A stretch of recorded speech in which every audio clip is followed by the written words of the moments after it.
This is the story of a revolution. A revolution that turned a nation from its blood-soaked and warlike past into a culture pursuing spiritual knowledge and inner peace.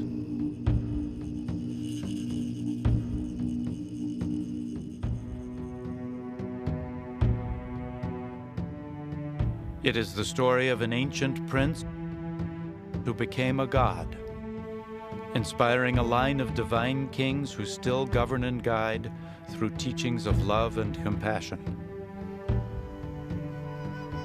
Hidden away for hundreds of years here at the top of the world, that civilization flourished, rich in its unique traditions and exotic culture. Only in this century has the veil of secrecy and mystery been lifted. And it is the story of a small peasant boy who became the last God-King in the land of snows. Born to rule the hermit kingdom, he would instead witness the destruction of one of the world's most ancient cultures. This is Tibet and the End of Time, our last lost civilization.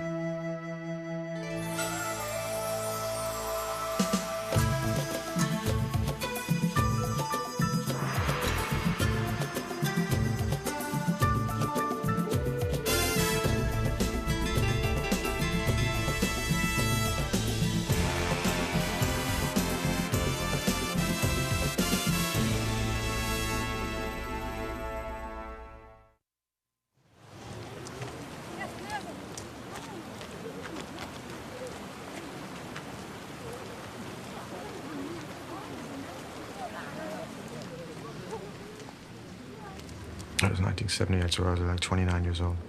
I had gone to India and Nepal for the first time, and when I was in Nepal, I had met Tibetan refugees. And it was the first time that I was aware of what had happened to the Tibetans. And they really were these otherworldly creatures. They seemed to be able to see right through you. And their whole reality structure, the fabric of it, was of a different cut than mine. Although I couldn't communicate well with them, it was clear that there had been a major tragedy here. As I left there, I started to read more about the Tibetan situation, and I realized what a horror, in fact, had occurred, and the almost total destruction of a people overnight. The rest of the world knew nothing about.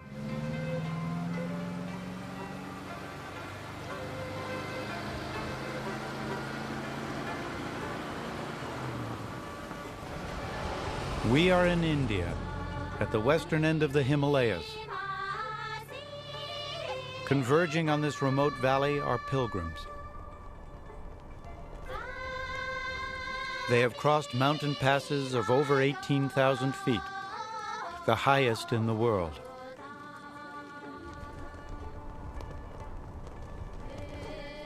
They come from local villages, neighboring valleys, and all over the world.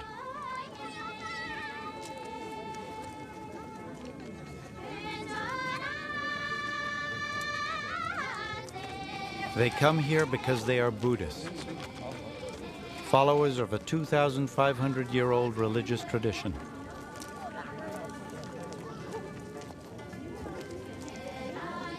It is an arduous journey, but each is determined to attend one of the most sacred of all Buddhist ceremonies. It is the kalachakra, which means the wheel of time.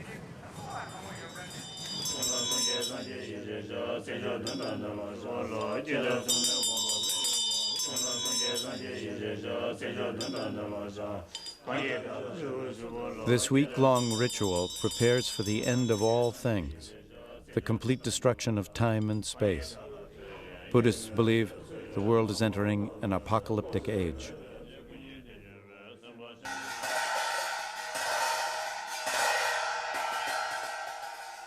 All week, these monks will work day and night.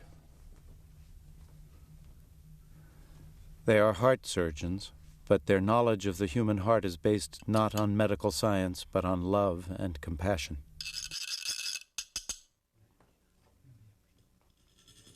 They work not to save a single patient, but to heal the heart of a world in crisis, to deliver every living being from samsara, the cycle of birth, life, death, and rebirth, the world of pain.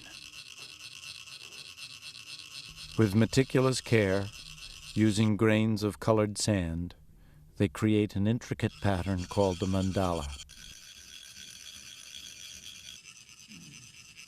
It's a kind of map guiding believers on the path to enlightenment, beyond the illusions of the material world, the world of things, to help them be reborn in a higher realm of spiritual truth.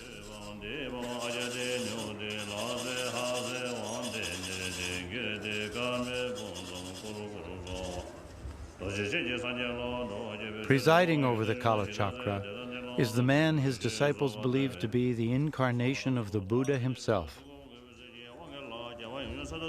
the Dalai Lama, the God-King of Tibet.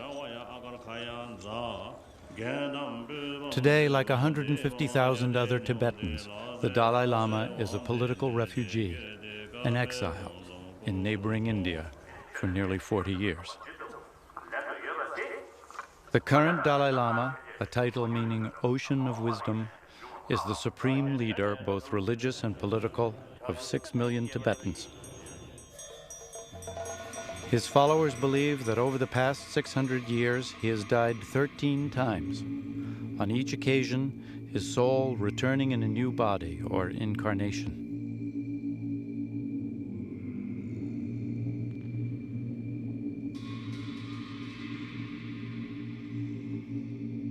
The year is 1933.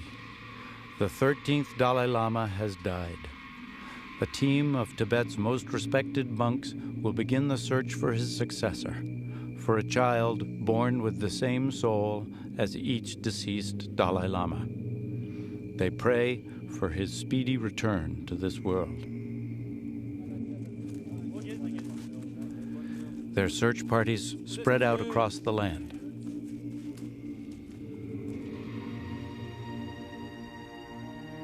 And Tibet is a vast land.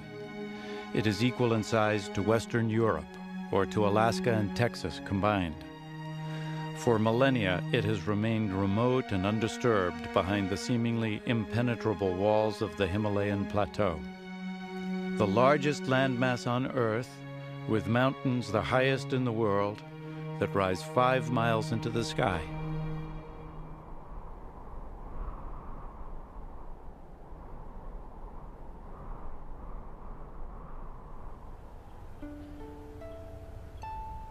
Always a place of mystery, Tibet was the model for Shangri-La, the land of abominable snowmen, strange rituals, and magical rites. A world of levitating mystics and of monks whose souls could leave their bodies and fly to mythic kingdoms.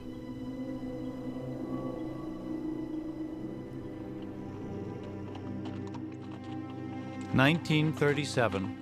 4 years after the death of the 13th Dalai Lama, and still the monks chant and pray for the success of their search, for the discovery of the next God-King of Tibet. They have traveled to the far reaches of this desolate wilderness, weeks turning into months, months becoming years.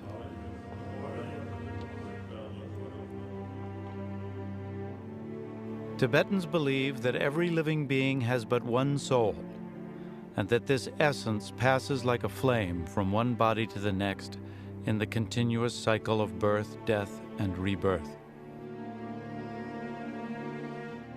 The actions of the soul in one life determine the body it enters next. An evil person may be reborn as a lowly animal, while a good soul might return as royalty.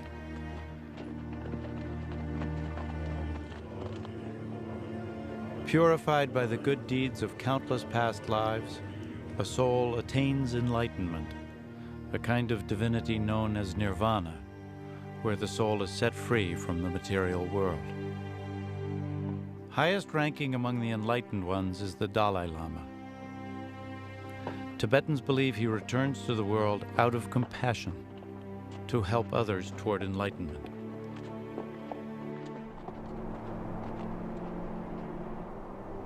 Several auspicious signs lead the monks to believe Tibet's eastern province of Amdo was the site of the Dalai Lama's return. It is said that days after his death, the head of the 13th Dalai Lama turned in that direction, indicating where to search.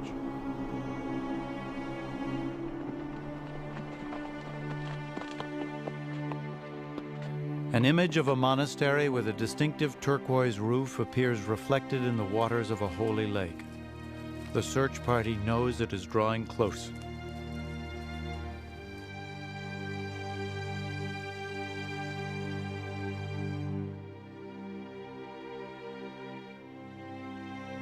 A series of rainbows appear in the cloudless sky. Rumors reach them of a boy born on July 6, 1935, shortly after the 13th Dalai Lama's death. Horns were heard in the heavens on the day of his birth, and the boy, it is said, often speaks of his home in Lhasa, Tibet's far-off capital, a place he has never even seen.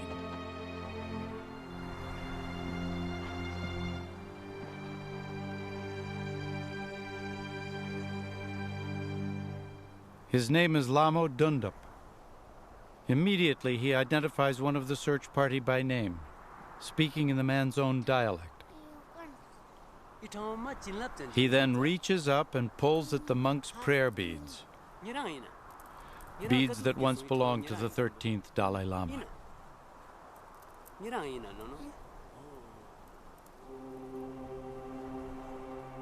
But one final test awaits young Lama Dundup. Arrayed on a table before him are many objects. Among them, a few of the previous Dalai Lama's personal possessions. The boy selects these and none other. For the monks, it is as if the Dalai Lama has simply reclaimed what was his. Their long search is over. Lama Dundup is renamed Tenzin Gyatso and prepares to become the 14th Dalai Lama.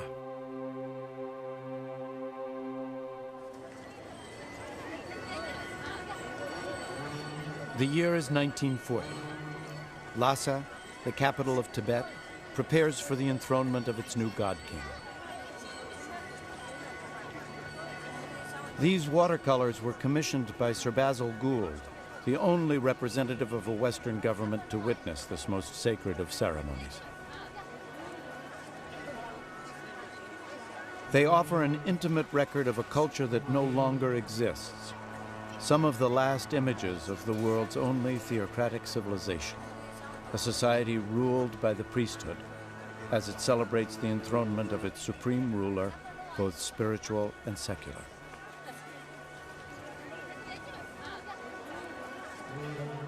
The son of a mule driver from Tibet's most remote eastern province, young Lama Dundup has come a long way from the two-room shack he shared with his parents and 4 brothers and sisters to this magnificent temple.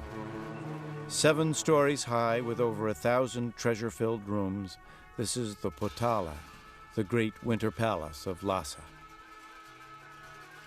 But this is no ordinary tale of rags to riches, nor would there be a fairy tale ending. Walking through the vast halls and cavernous prayer rooms of the Potala, past statues of Tibetan saints and Buddhist masters, beneath shrines containing the mortal remains of his 13 previous incarnations, the young Dalai Lama bears the weight of an age-old tradition on his slight shoulders.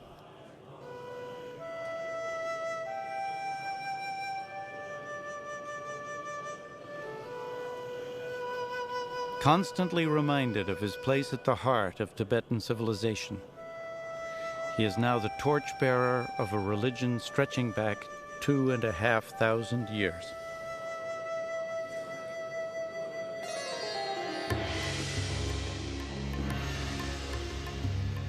The origins of Buddhism take us back to the year 600 BC to the plains of northeast India. Here, an event occurred as momentous for Buddhists as the birth of Jesus Christ is for Christians. 2,500 years ago, an Indian prince sat beneath a sacred tree. He had spent many lifetimes in search of the truth and now vowed not to rise again until he had solved the mystery of existence. Immersed in deep meditation, he was to conquer all the dark forces of delusion. As Venus rose in the morning sky, he was rewarded for his age-long patience. Touching the ground, he called upon the earth to witness the sacred moment of his enlightenment. His name was Buddha.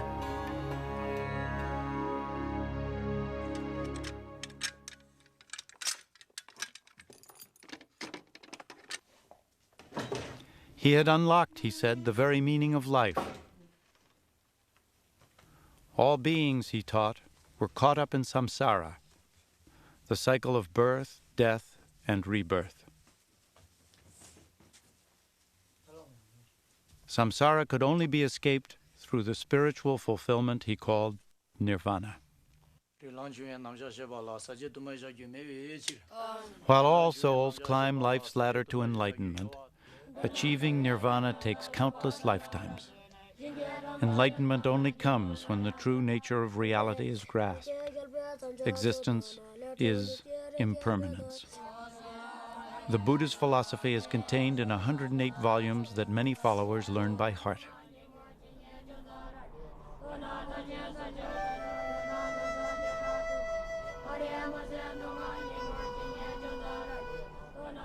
It would take 1,500 years for Buddhism to migrate from the hot, dusty plains of India into the Himalayan mountains, where it would finally take root, here on the roof of the world.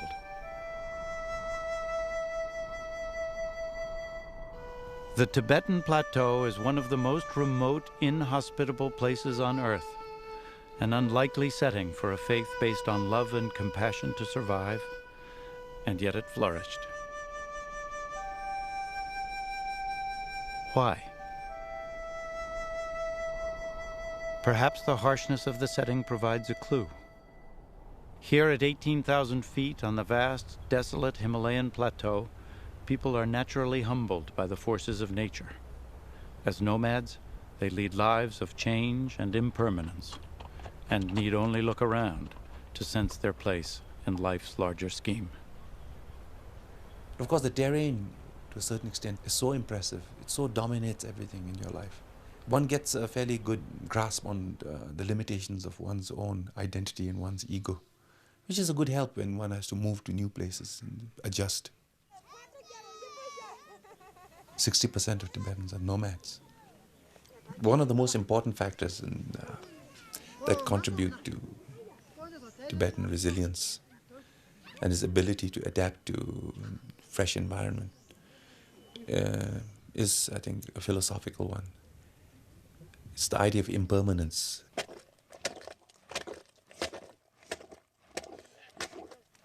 This is taught to you all the time.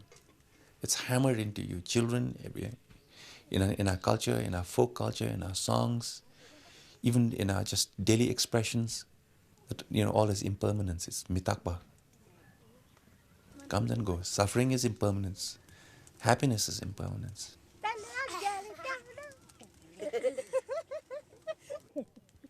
I say a Tibetan straight from the northern plains, a nomad from the Changtang, goes to New York. Of course, he's impressed with Western technology and even with Empire State Building. But he's not that impressed. He knows at the end of the day that one day, that's also impermanent. So it doesn't traumatize him. It doesn't impress him unduly to a point that he feels that he is nothing, he is small.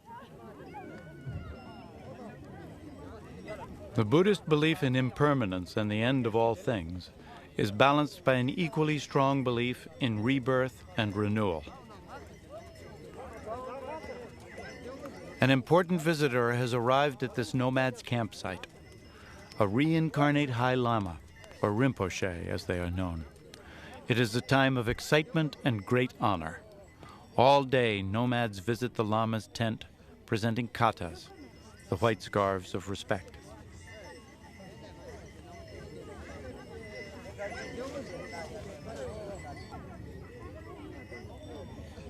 Young and old alike have come, seeking his blessing.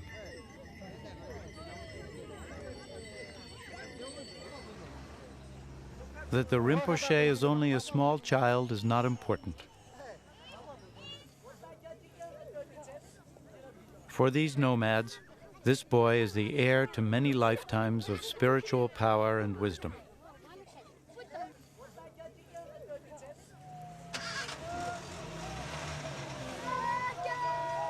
In the 1930s and 40s, there were reckoned to be between 5,000 and 6,000 such lamas in Tibet.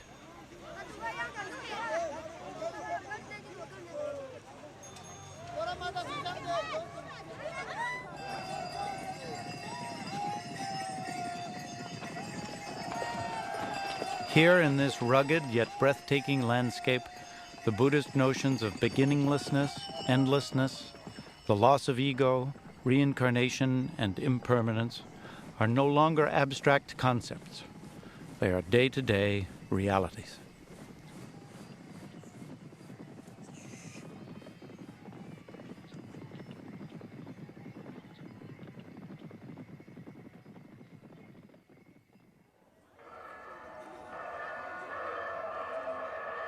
In a valley below, at a mere 12,000 feet, the kalachakra is in its fourth day. The Himalayan sun is intense. Speaking to a crowd of 40,000 followers, the Dalai Lama delivers the Buddhist message of impermanence, a lesson that has given the Tibetan people the strength and resolve to cope with tragedy and change. It has given them the ability to remain hopeful, even when they appear to have lost everything. This brave outward face conceals the depths of Tibet's despair.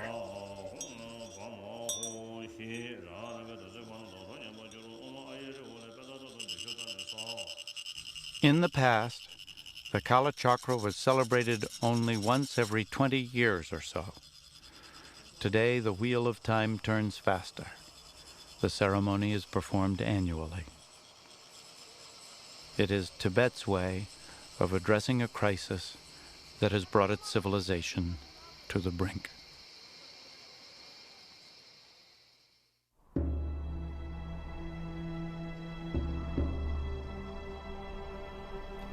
In the 7th century, when the Buddha's message of love and compassion first reached Tibet, the people here were as savage and hostile as the landscape itself.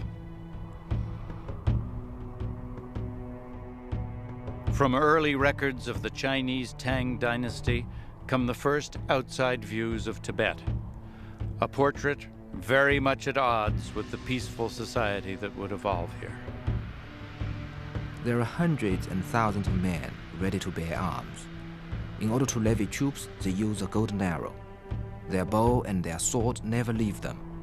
They prize physical strength and despise old age. Military discipline is strict. In battle, it is not until the troops in front have been completely wiped out that the troops behind come up into line. They prize death in battle and hate to end their lives by sickness. As punishment, even for a small fault, they take out the eyes or cut off the feet or the nose. They give floggings with leather whips just as they see fit. Tibet was a feared conqueror in Asia. They toppled the Tang dynasties, took its capital several times. They conquered into the different Indian dynasties. They conquered the Silk Route cities. They smashed the Caliph of Baghdad in a couple of battles. They were a very tough group, like a Genghis Khan in the first millennium, sort of.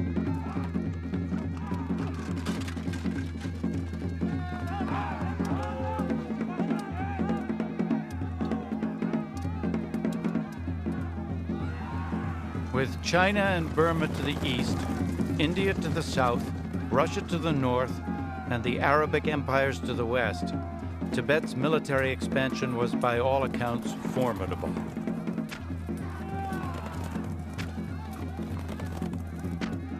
After 1,000 years, they achieved something by the 17th century, which I think will lead them to be evaluated as one of the greatest civilizations of this day. They basically demilitarized.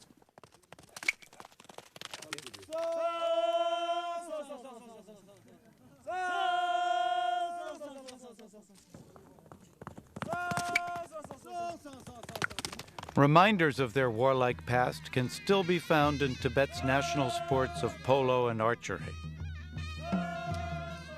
But this was not the direction the civilization chose to take. Tibet was unique on the planet. No other country changed in the same way that Tibet did. All of the others really went in the opposite direction.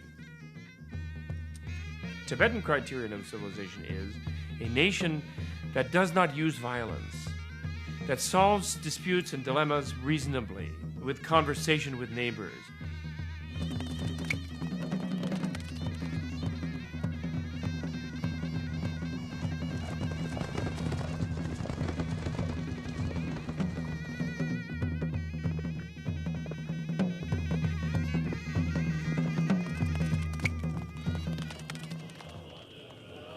From the crumbling ruins of its aggressive past, monasteries sprung up across the land.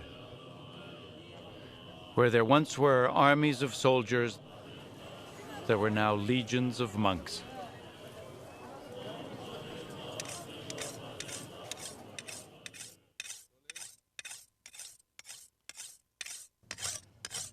By the late 17th century, Tibet's transformation was complete. Scythe replaced sword, temple replaced fortress. From the most unlikely beginnings, a peaceful, self-sufficient society emerged, dedicated exclusively to the pursuit of non-violence and spiritual wisdom. He was a very gentle people who wanted nothing more than to evolve their wisdom civilization even further. There was no starvation in Tibet. People had what they needed to survive. In this lifetime, they were an aristocrat. Next one, they were a peasant. It wasn't that big of a deal. Hardships, to be sure, but every civilization has that. Inequities, to be sure, every civilization has that. But as in a direction, you know, it was quite an extraordinary experiment that everyone was a part of.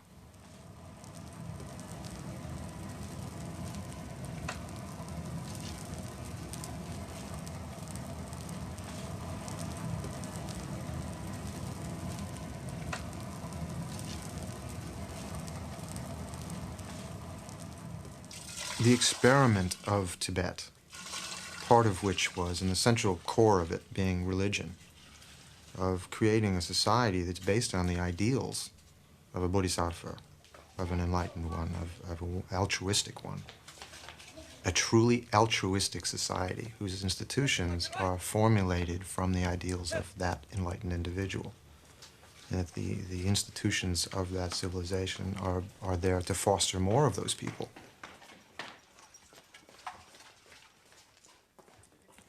We tend to do that the other way around in this country. We make institutions and conceptual frameworks and then try to fit people into them, rather than starting with the wonderful ideal and then have institutions and structures to create more of them or foster them or support them.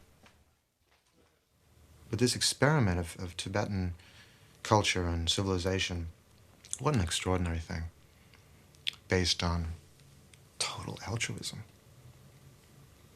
I do it for the other.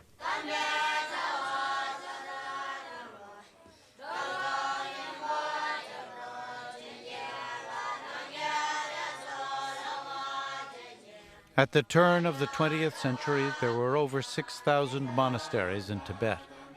A quarter of the population entered religious orders for a life of celibacy and spiritual devotion.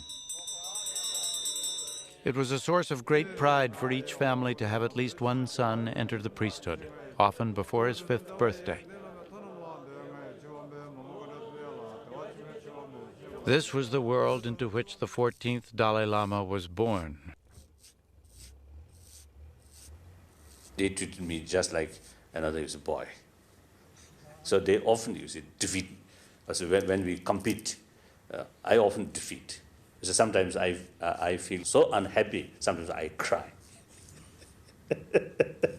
But they, I said, they don't care who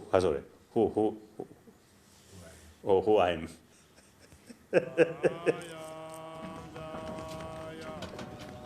As the young Dalai Lama prepared to assume the mantle of Tibet's supreme spiritual leader, his training was rigorous, including logic, Tibetan art, medicine, poetry, and philosophy.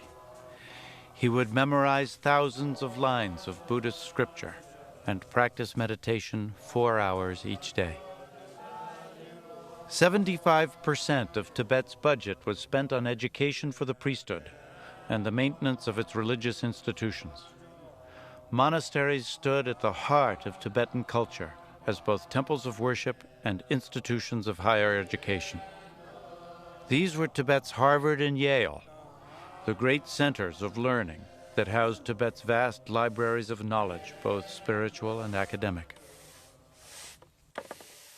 Many thousands of Buddhist texts were translated. New discourses on medicine, astrology, and psychology were published, addressing the most complex issues of time and space. Yet for all their higher learning, Tibet had no mechanized presses. All printing was done with wooden blocks.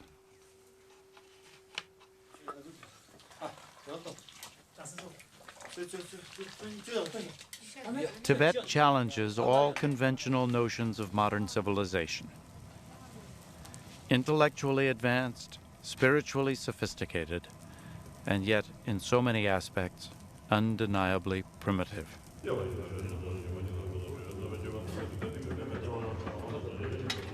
In Tibet, even the wheel, that proverbial symbol of progress, was used primarily for religious ends. Prayer wheels, both small and immense, turned ceaselessly, containing hundreds of thousands of invocations, each revolution a sort of Buddhist Hail Mary.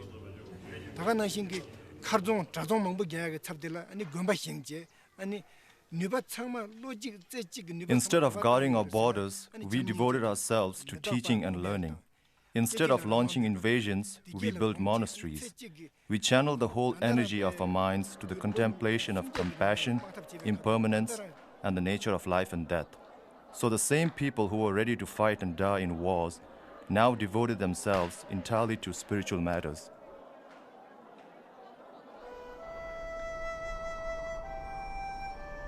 In many ways, Tenzin Gyatso's early life was similar to that of thousands of novices preparing for the priesthood, except in one essential detail. He was the 14th Dalai Lama, the new God-King of Tibet. Unable to wander the streets of Lhasa like other boys his age, the young Dalai Lama would climb to the roof of the Potala with a telescope to look out onto the kingdom he was born to rule. Beyond the narrow streets of Lhasa, he could make out the beginnings of the other Tibet, the Tibet of great empty spaces, the Tibet of nomads and of traders.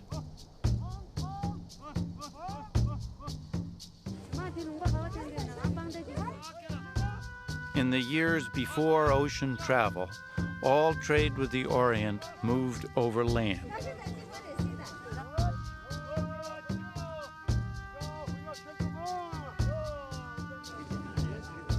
The fabled silk routes ran from Venice to Peking, with caravans of camels carrying glass, furs, mirrors, red coral, salt, silks, spices, and carpets.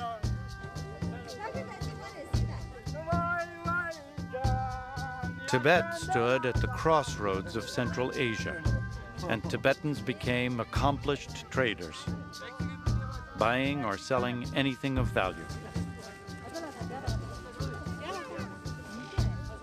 But the most important commodity Tibetans could trade was religion and the spiritual power of their priesthood.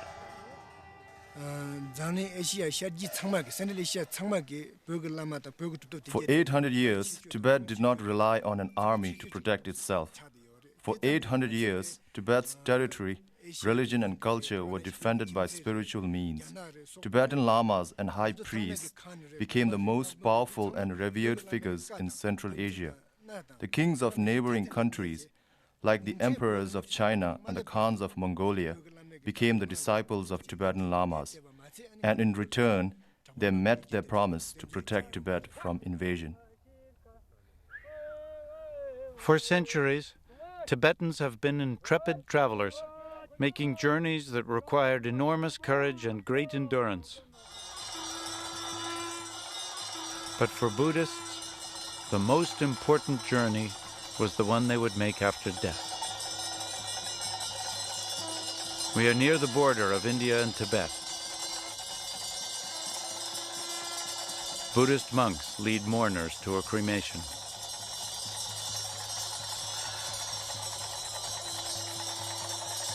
The corpse is bound in fetal position.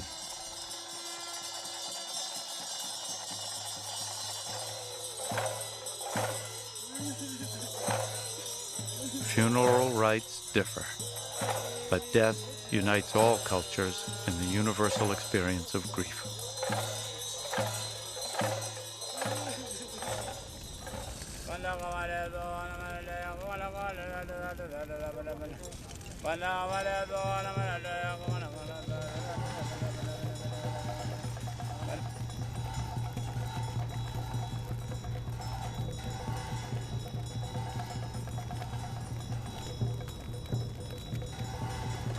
Cremation is only one way dead bodies are disposed of in Tibet.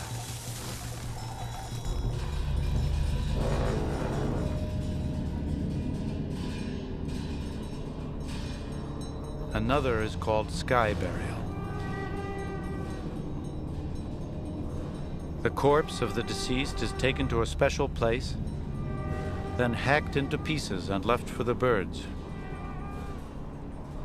In the West, this seems shocking.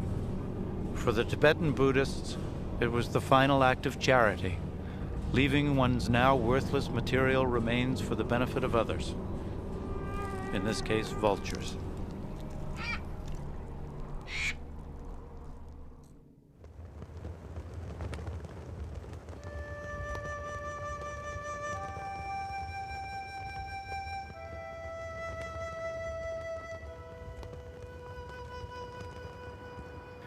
The week-long kalachakra ceremony is nearly over. One ritual remains. The great mandala is now finished. For the 40,000 pilgrims here, there can be no greater privilege than viewing the kalachakra mandala.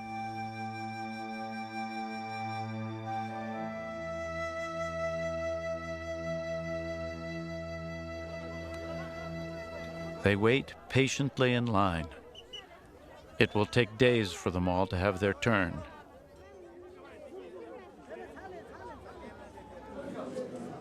But to attend this sacred teaching, to finally see the kalachakra mandala, will be the culmination of their religious lives. Like gaining a seat on a spiritual lifeboat from this world to the next.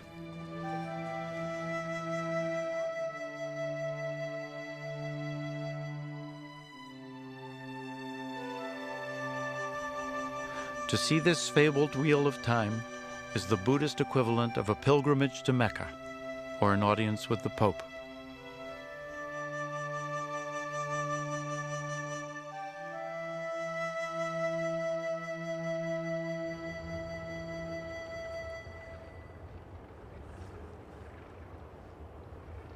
Every Buddhist spends a lifetime preparing for death.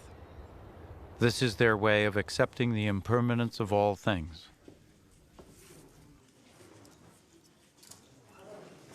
In much the same way, Tibet over the years has always foreseen the inevitable destruction of its own civilization. Genocide would descend upon Shangri-La. a holocaust, breaking the peace and silence of a world that hardly knew the sound of a machine, let alone a machine gun. A country that had flourished undisturbed in a timeless corner of history was shaken into the present and awakened into its own worst nightmare. The year is 1949. China, the most populous nation on Earth, its massive army battle-hardened and equipped with the latest weapons of war, invades its defenseless neighbor. Citing long-standing territorial claims, the Chinese quickly conquer what they call the treasure house of the West.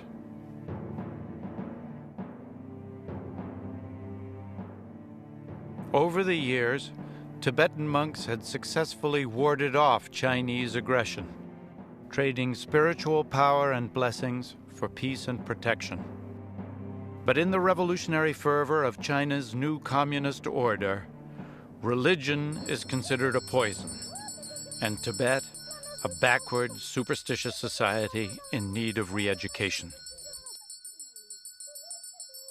In 1933, 16 years before the Chinese invaded, the 13th Dalai Lama had foreseen the destruction of their unique and complex culture.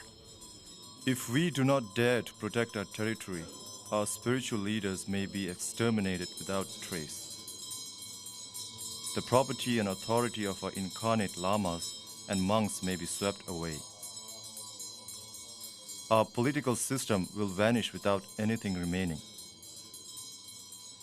The property of our people, high and low, will be seized and the people forced to be slaves.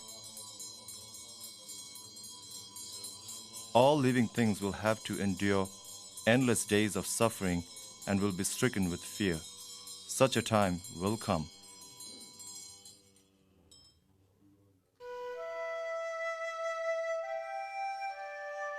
After 10 years of Chinese occupation, the Dalai Lama decided he had no choice but to leave Tibet.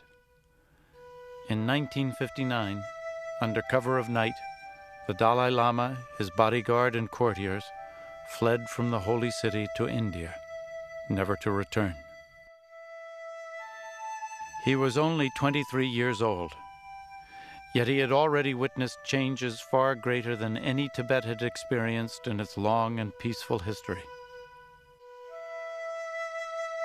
100,000 Tibetans would follow, seeking asylum in India, but leaving 1 million more who would die in the atrocities and famines to come. Right at the moment, the knowledge of what actually happened to Tibet, our Tibetan version of the Holocaust, is extremely imprecise. It's not unlike the Nazis, the information we have on what happened to the Jews, all the death camps. We got it primarily after the war, when the Reich's archives could be opened and studied, when Allied soldiers visited the camps, when graves could be disinterred. But nothing of the sort has happened in Tibet. Ani Pachen is now a Buddhist nun. Her father was the chieftain in Tibet's northeastern region of Ganzhou. After his death, she took over command of the local resistance unit and fought fiercely until her capture.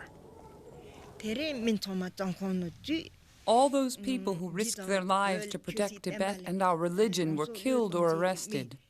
The monasteries were destroyed. Gold and silver statues were carted off to China. The monasteries were reduced to empty shells. I was beaten with sticks, but I had nothing to say. They said that our crimes would have to be confessed. We were tortured and suspended upside down from the ceiling. My legs were shackled for over a year. There was no food in my stomach. I had fallen unconscious from time to time. Some inmates told me that they even felt tempted to eat their own excrement. Such was the hunger in the prison. Now I am old. When I went into prison, I was just 25. When I came out, I was an old woman. I have spent my life in prison.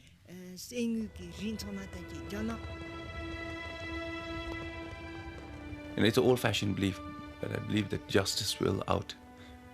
And, we may get a moment in history when, in the future, I think the truth of Tibet and the terrible calamity it suffered. The numbers are very inexact now. They quote 1.2 million people, but the extent of the massacres, the killing, the starvation, the famine that took place in Tibet is a colossal one.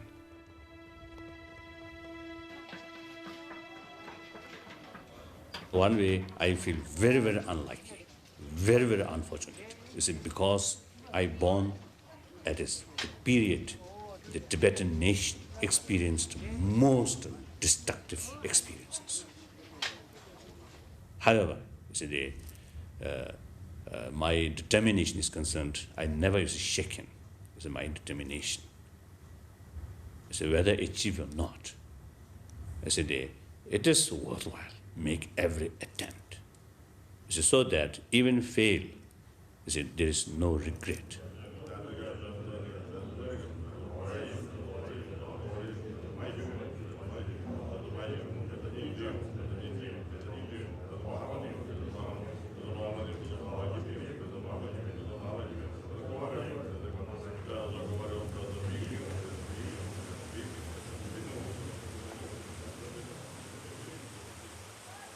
In future, Tibet will be new Tibet, will never be old Tibet.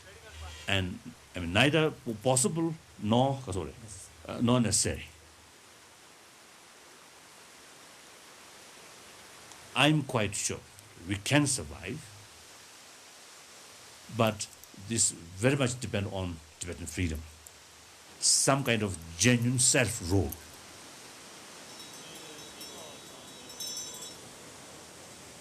If we achieve that through negotiation with China, I'm quite sure we can survive. Without that kind of freedom, without that kind of genuine self-rule, then Tibetan civilization is really now facing threat of extinction.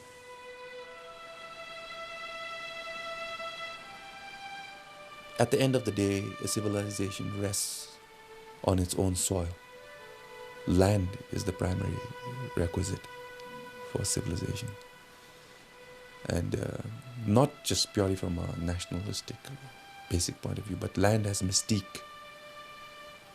It has a smell.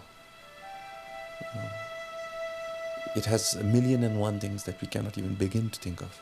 We take it so much for granted when we have it. Tibetans need that land. As long as Tibetans, I think, remain true to the idea of getting their country back, of freeing their brethren inside Tibet, yes, I think our civilization is not lost at all.